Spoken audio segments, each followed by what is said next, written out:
Have you ever met someone so inherently good, so kind-hearted, that their mere presence restored your faith in humanity? The sort of person you'd trust without hesitation, who you'd call a hero without ironic air quotes. Meet Evelyn Carter. Evelyn was exactly that person. A school teacher by trade, she exuded warmth and compassion at every turn. She was the kind of teacher students remembered well into adulthood, not for her lessons on literature, but for the way she made them feel valued. In her community, Evelyn was nothing short of a saint. She organized food drives, spent her weekends volunteering at animal shelters, and even took in stray animals until they could find homes. Kind, generous, pure-hearted. This is the image everyone had of Evelyn Carter. But there's something we rarely talk about, isn't there? Something uncomfortable. The idea that even the best of us harbor shadows, that even good intentions can lead people down a dangerous path. And Evelyn, well, Evelyn was no exception. It started with a man named Jimmy Morales. Jimmy wasn't someone you'd describe as good in any conventional sense. He had a rap sheet as long as Evelyn's reading list, and most of the town tried to steer clear of him. He operated a junkyard on the outskirts of town, a convenient spot for illicit deals, if the rumors were to be believed. Evelyn didn't listen to rumors. To her, everyone deserved a second chance. So, when Jimmy's name came up at the PTA meeting, it wasn't surprising that Evelyn was the first to speak up. "Why are we judging this man without giving him a voice?" she asked, her soft voice commanding the room's attention.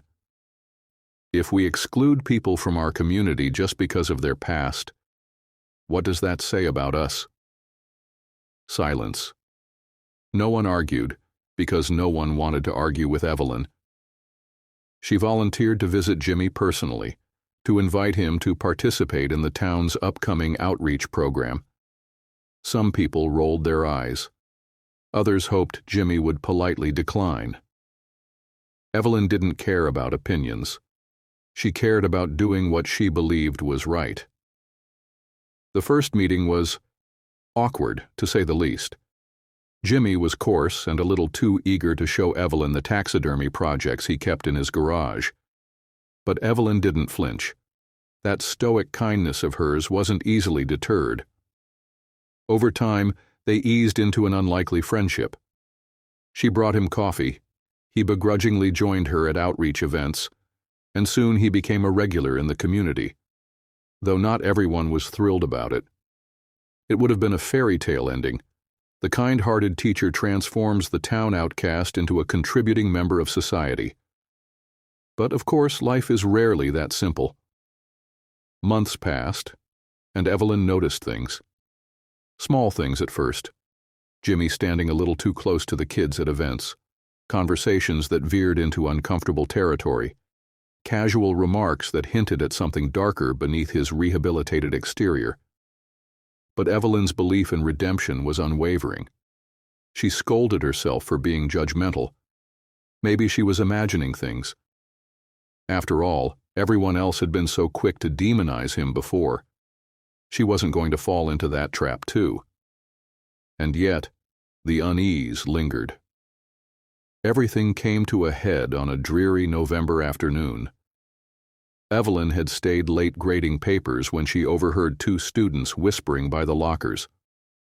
"I'm not going back to that junkyard," one of them said, her voice trembling. "He's just creepy." Evelyn froze. Her heart pounded as she wrestled with what she'd just heard. A good person would speak up, wouldn't they? A truly good person would confront Jimmy or tell someone, anyone, what she'd overheard. But Evelyn didn't. She was so terrified of being wrong, of destroying a man she'd worked so hard to rehabilitate, that she convinced herself she didn't have the full picture. And so, she did nothing. Weeks turned into months.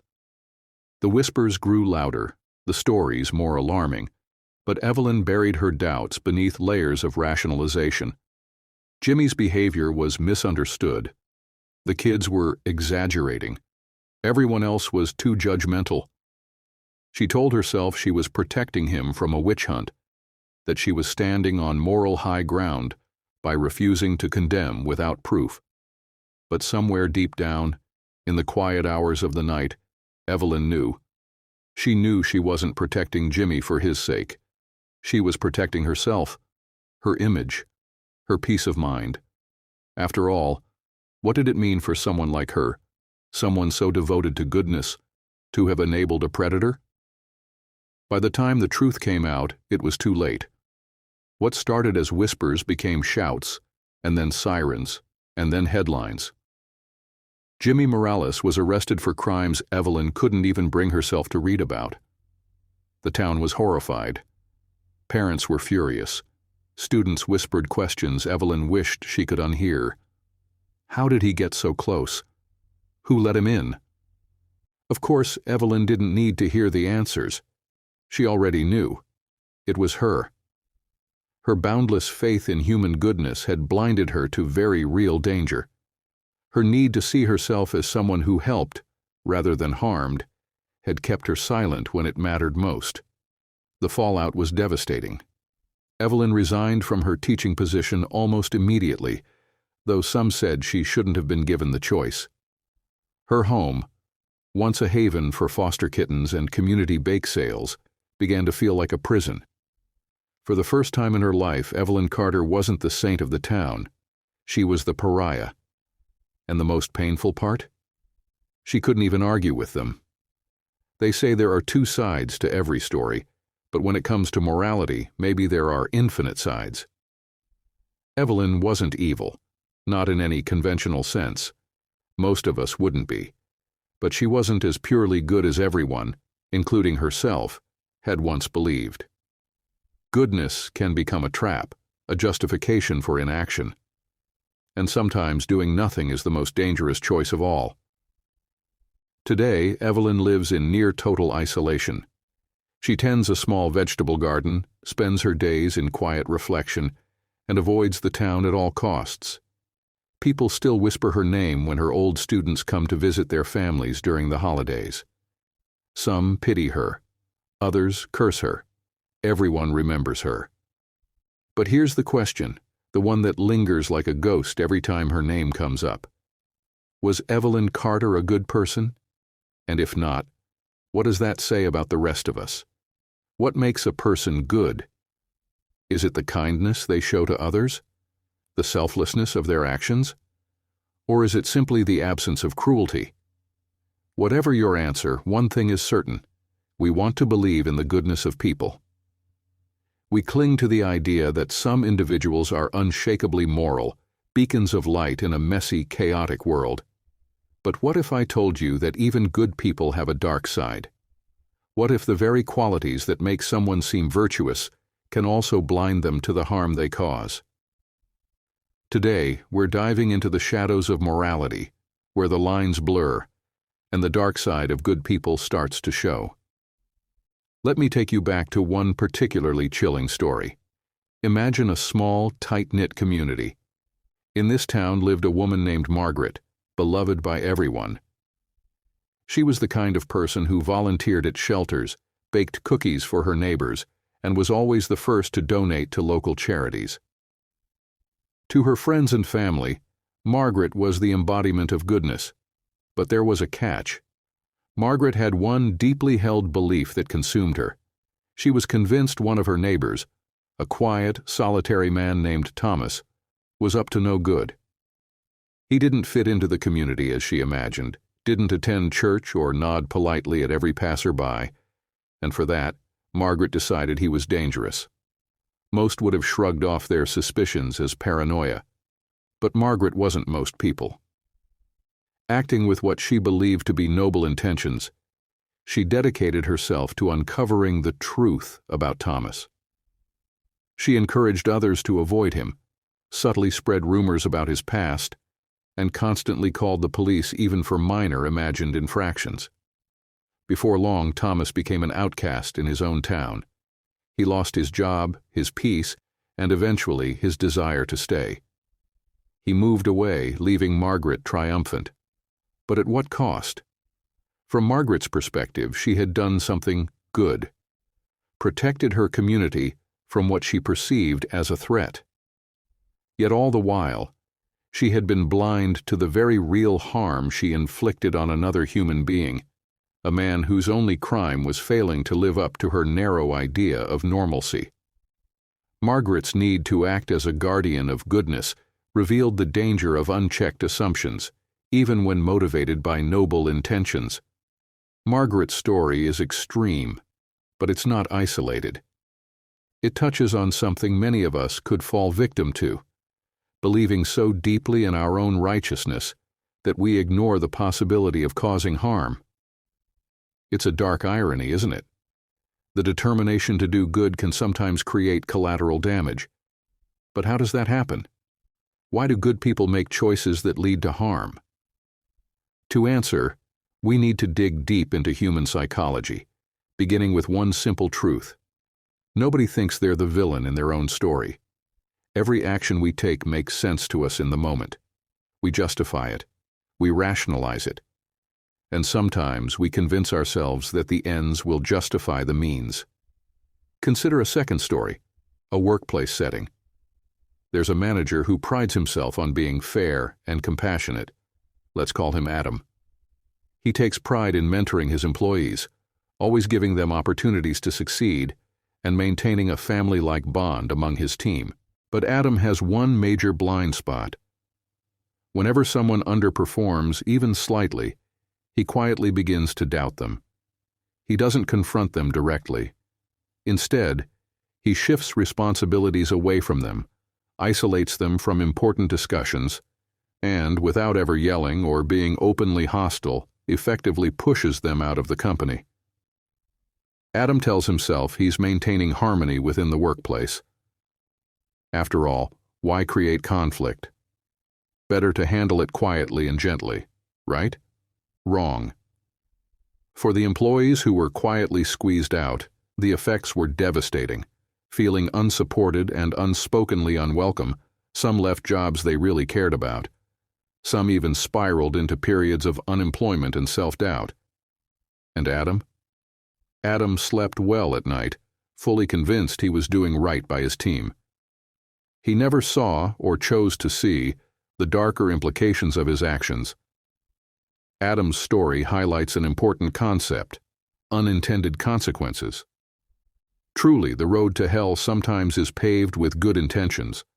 It's not just malicious individuals who cause harm. It's also the unaware, the complacent, and yes, sometimes the kindest among us. But the dark side of good people isn't just about harmful actions. It's also about inaction. Think of every bystander who has ever stood silent in the face of injustice.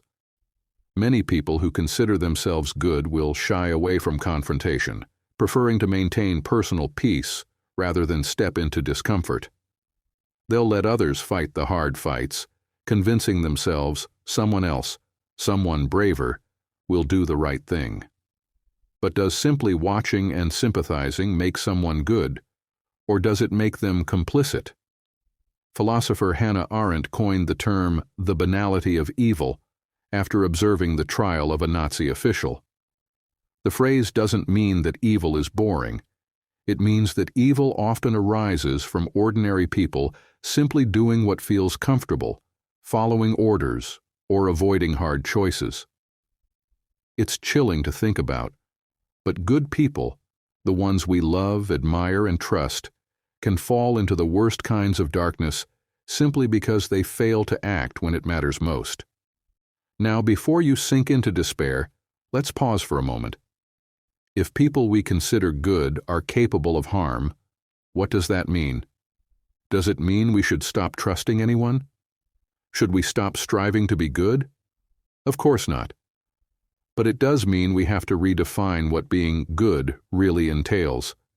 Being good isn't just about being kind when it's convenient or helpful. It's about being aware. Aware of our biases, our blind spots, and the unintended consequences of our actions. It's about listening to those we might never think to listen to. It's about questioning not just what we're doing, but why we're doing it. Self-awareness is the single most important tool in navigating the dark side of morality. Consider the stories we've explored: Margaret, Adam, and the silent bystander. Each of them believed they were doing the right thing, but not one of them had taken the time to examine their own motives and the potential harm they might cause. Maybe Margaret might have realized her suspicions of Thomas said more about her own fear of difference than his actions. Maybe Adam could have had a difficult, honest conversation with his struggling employees instead of quietly phasing them out. Maybe, just maybe, those who stand on the sidelines watching injustice could ask themselves a simple but profound question: what am I afraid of, and why?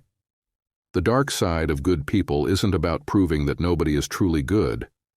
It's about acknowledging that goodness isn't static or inherent. It's something we have to work at. It's a practice, not a title. And just like any practice, it requires effort, humility, and honesty. Here's the takeaway.